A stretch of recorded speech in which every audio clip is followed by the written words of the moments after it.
तो hello guys, welcome back to this new video by 9 तो आज जो है, आज will be discussing about applications of RRE in this course of linear algebra. About me, I am Anandri and I am a second year undergrad at IIT Delhi. I qualified JEE Advanced with an All India rank 3898 and I have qualified these all exams of KVPY, RMO and NTSC. तो आज का जो पहला part है that is about some of the terminology. So let's begin with that. So the first topic is inverse of a matrix. तो पहले हम inverse के साथ डील करते हैं. तो like I said in one of the previous classes, कई ऐसी चीज़ें आएंगी जो कि अब हम स्क्वायर मैट्रिक्स पे बात कर रहे होंगे. तो inverse is also one of them. So firstly, this is defined for square matrix only, okay, and you know what a square matrix is obviously. अच्छा. Now if you have a matrix A, then B is said to be its inverse if and only if A multiplied by B gives you I. ठीक है, you know how the product of matrix works. So if the product of two matrices is the identity matrix, in that case, one matrix is said to be the inverse of other. Okay, and this B is, or this inverse is denoted by A to the power minus. Okay, and the matrix for which an inverse exists, that matrix is called as invertible.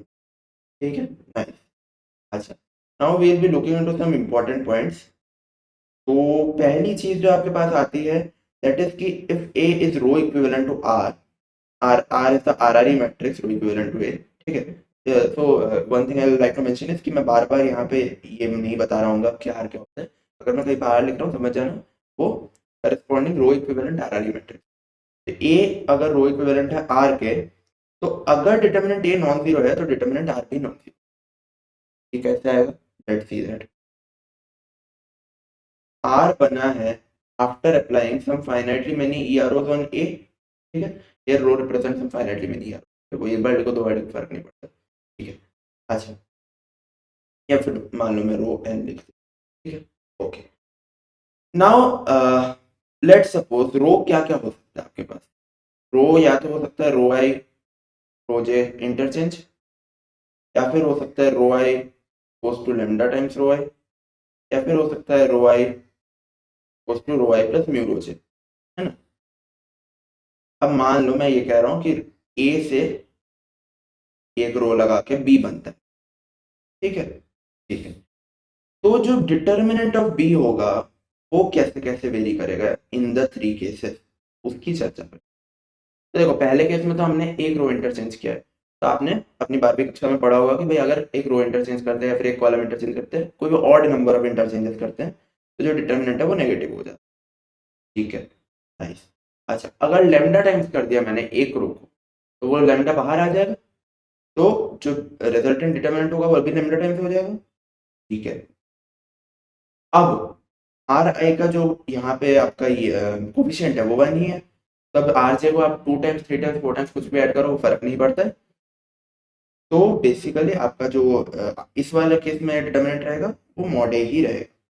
ठीक है. तो what I can say from here is कि अगर initially mod A was non zero, तो जो mod B होगा उसको भी नॉन जीरो ही होना पड़ेगा. ठीक है. Mod A was non zero, that implies mod B is non zero, क्योंकि mod B is always related to mod A either by lambda times or -1 times or +1 times. ठीक है. Basically mod B is always k into mod A. तो अगर mod A non zero था तो mod B is non zero, cuz k can not be zero. है ना. ठीक है. अच्छा, अब यू से कि मैंने रो बी पे लगाया कुछ और वहां से मेरे पास सी आया, तो आई कैन ऑब्वियसली से कि अब भैया मॉड बी नॉन जीरो था, तो यहाँ से जो मॉड सी आएगा वो भी नॉन जीरो आएगा. ठीक है. सिमिलरली मैं करते गया, सारे नॉन जीरो आते गए, तो फाइनली जो आर आएगा, मॉड आर भी नॉन जीरो ही आएगा ना, ऑब्वियसली. ठीक है. तो that's what it was written है कि अगर determinant of A non zero है तो डिटर्मिनेंट ऑफ आर भी नॉन जीरो. ठीक है. यानी कि अगर मेरा ए मैट्रिक्स इन्वर्टिबल है तो उसका जो आर आर ए मैट्रिक्स होगा वो भी इन्वर्टिबल. ठीक है. अच्छा, अब एक चीज आती है कि for a square invertible matrix A, R is I. ठीक है. अब ये कैसे आता है ये देखते हैं. ये तो स्क्वायर मैट्रिक्स है. ठीक है, लिख दिया मैंने स्क्वायर मैट्रिक्स. मान लो मैं लिख दे रहा हूँ अभी के लिए 3x3. दैट डजंट मैटर, मैं एक के लिए समझाऊंगा, वो सबके लिए समझ आ जाएगा. That's easy to visualise. मान लो 3x3 ऐसा मैट्रिक्स. मैंने बोला स्क्वायर मैट्रिक्स इन्वर्टिबल है, राइट। अगर इन्वर्टिबल मैट्रिक्स है तो इसका क्या मीनिंग हुआ? क्या ये मीनिंग हुआ कि इसका आरआरई भी इन्वर्टिबल होगा? अभी पिछले पॉइंट में देखा था। और आरआरई भी इन्वर्टिबल होगा तो क्या मतलब होता है? आरआरई इन्वर्टिबल यानी कि आरआरई का determinant non zero. Determinant non zero मतलब कोई भी इसमें एक जीरो रो नहीं होनी चाहिए, क्योंकि अगर जीरो रो हो गई तो that will cause all the suffering, right. Zero row नहीं होनी चाहिए। जीरो रो नहीं है मतलब हर रो में एक लीडिंग एंट्री वन है।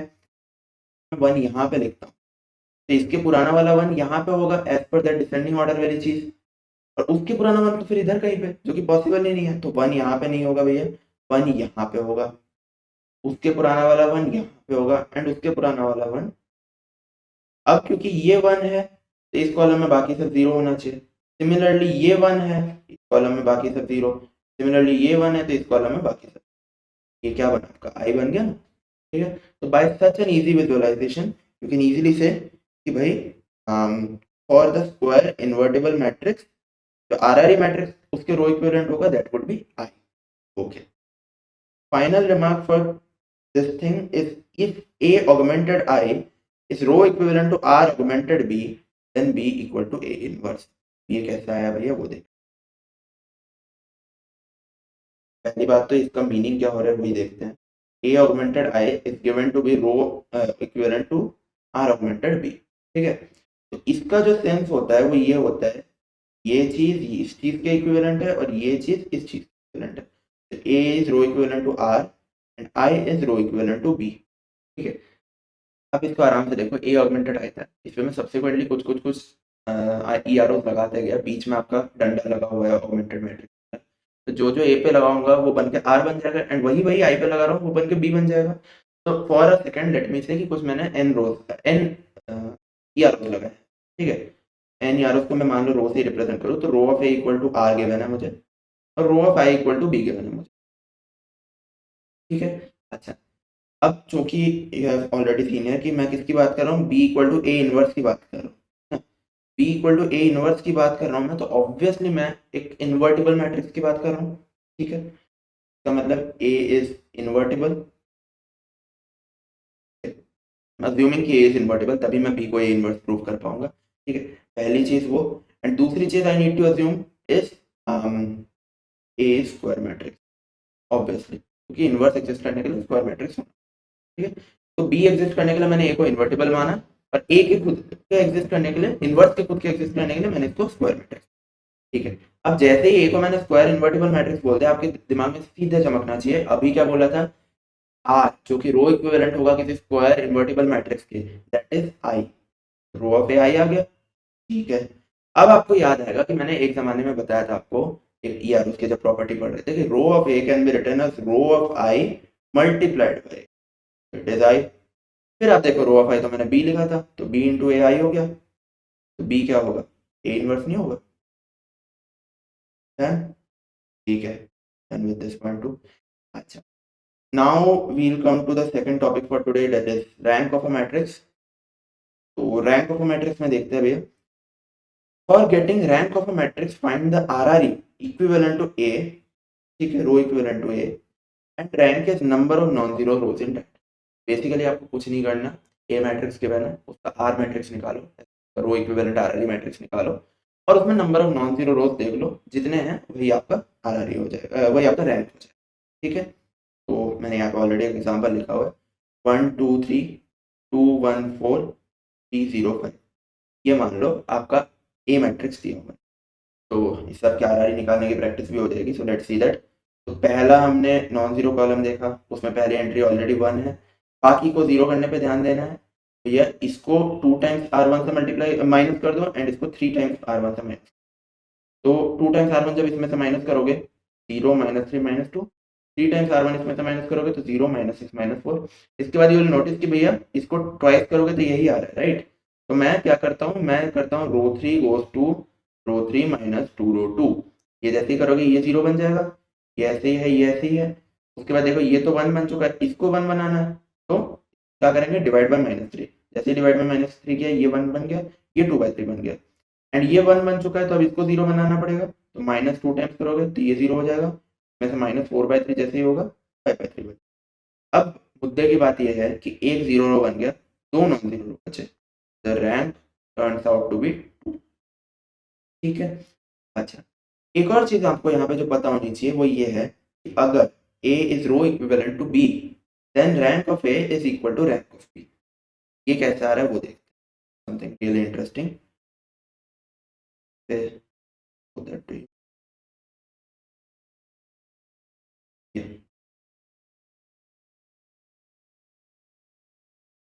यस, तो A is row equivalent to B आपको दिया है, तो मान लो कुछ रो n माइनस वन लगा के रो 1 ये सब जब मैंने A पे लगाया तो मेरे पास B आया। इसका मीनिंग यही होता है। ठीक है, अब आप एक बात सोचो,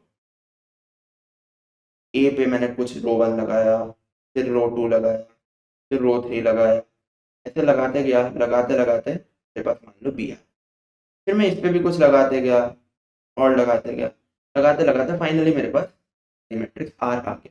ठीक है, तो आप क्या बोलोगे, B पे कुछ मैंने M E R O's लगाए थे, तब मेरे पास RRE आ रहा है, और A पे मैंने कुछ N plus M E R O's लगाए थे, तब मेरे पास RRE आ रहा है। ठीक है, चलिए don't get confuse by this, पहले R आ जाए बाद में B आए ये भी हो सकता है, कुछ M लगा के ये आया था, कुछ N लगा के वापस ये आ जाएगा, because you know inverse E R O's भी एग्जिस्ट करते हैं। ठीक है, तो एनीवेज मुद्दे की बात ये है कि A और B अगर रो इक्विवेलेंट है आपस में, तो इनका जो RRE मैट्रिक्स होगा वो सेम होगा। नाउ यू मे से कि सर आपने तो ये बोला था कि भैया जो RRE मैट्रिक्स होता है एल्गोरिथम के वक्त या थ्योरम के वक्त आपने ये बोला था कि RRE matrix is unique for a given matrix. तो भाई इस मैट्रिक्स के लिए ये RRE मैट्रिक्स यूनिक है। मैं इसके लिए ये नहीं कह सकता कि A के लिए R1 is an RRE matrix, R2 is also an RRE matrix, ऐसा नहीं होगा। बट 2 या 3 या पता नहीं कितने अनगिनत मैट्रिक्स के लिए सेम RRE मैट्रिक्स हो सकता है। ठीक है, you need to be clear with that.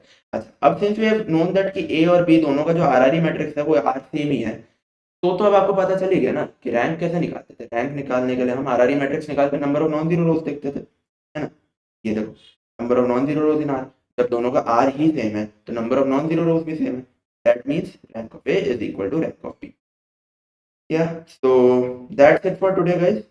आज हमने इनवर्स ऑफ अ मैट्रिक्स से डील किया, कई सारे इंपॉर्टेंट पॉइंट्स देखे यहाँ पे, फिर हमने रैंक ऑफ अ मैट्रिक्स देख लिया। These were some of the illustrations we have taken. The next lecture would be, I guess, the last lecture for applications of RRE, जिसमें हम सिस्टम ऑफ इक्वेशन सॉल्व करना देख लेंगे, and उसके बाद हम आगे के टॉपिक्स पढ़ेंगे।